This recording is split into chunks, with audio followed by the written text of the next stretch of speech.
Xiaomi's new sub-brand Redmi has about to launch its next successor Redmi Note 8 and Note 8 Pro.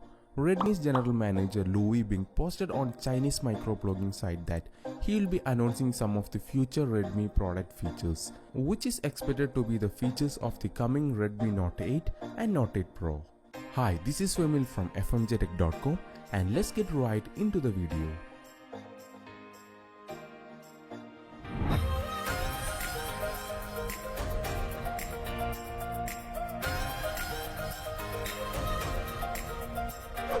Okay, recently Mughal Sharma posted some of the highlighted specifications of Redmi Note 8 on Twitter.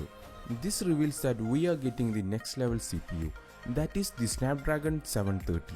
It's very powerful, and of course the next level camera performance, the 64MP camera. It is expected that the Redmi Note 8 Pro will be having a triple camera setup.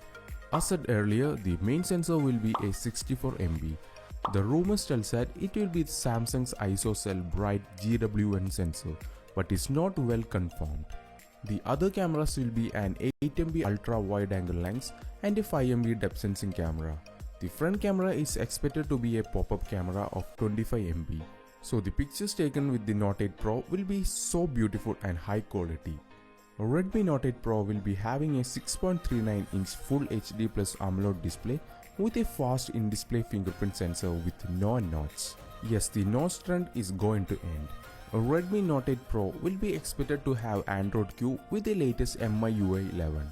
This will make the software look stunning and work so smooth.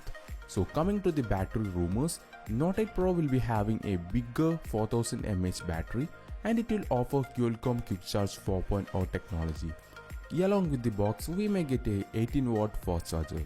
Other than these features, Redmi Note 8 Pro will be having a Type-C port and there will be a 3.5mm audio jack as well. Yeah, these are some of the rumors of the Redmi Note 8 Pro, but we have to wait till Xiaomi officially reveals the product. Thank you for watching this video and I will catch you